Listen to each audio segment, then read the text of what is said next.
الحمد للہ رب العالمین والصلاة والسلام علی سید الانبیاء والمرسلین اما بعد۔ میرے محترم بھائیو،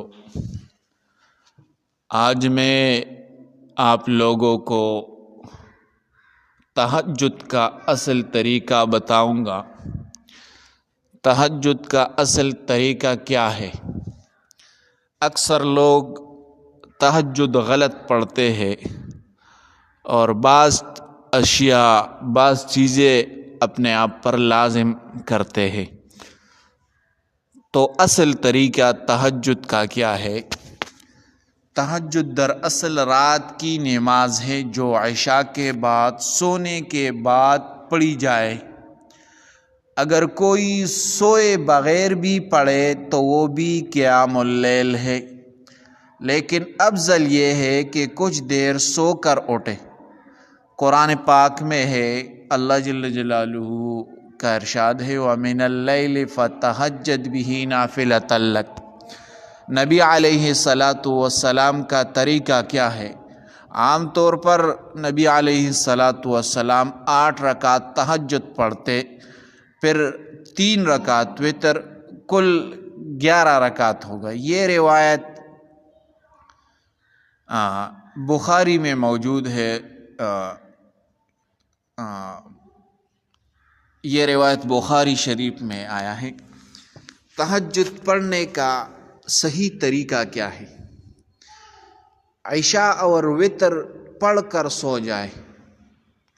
اگر تہجد کا ارادہ ہو تو وتر آخر میں بھی پڑھ سکتے ہیں۔ رات کے آخری حصے میں اٹھے، فجر سے پہلے 2 رکعت کر کے پڑھے۔ آخر میں وتر پڑھے اگر پہلے نہ پڑھے ہوں۔ کم از کم 2 رکعت بھی تہجد ہے، زیادہ کی کوئی حد نہیں ہے۔ لوگ عام طور پر یہ غلطیاں کرتے ہیں، سمجھتے ہیں تہجد 12 رکعت ضروری ہے۔ غلط تعداد مقرر نہیں ہے، یعنی یہ غلط تعداد ہے، کوئی تعداد مقرر نہیں۔ دوسرا، بغیر سوئے تہجد کو لازمی تہجد سمجھنا افضل سونے کے بعد ہے، مگر بغیر سوئے بھی نفل ہے۔ نمبر 3، وتر پہلے پڑھ کر پھر دوبارہ وتر پڑھنا، ایک رات میں 2 وتر نہیں ہے۔ نمبر 4، یہ سمجھنا کہ تہجد صرف رمضان میں ہوتے ہیں، پورا سال پڑھی جاتے ہیں، یعنی صرف رمضان میں نہیں بلکہ پورا سال پڑھی جاتے۔ نمبر 5، بہت لمبی قرات ضروری سمجھنا، یہ غلط ہے۔ استطاعت کے مطابق پڑھیں۔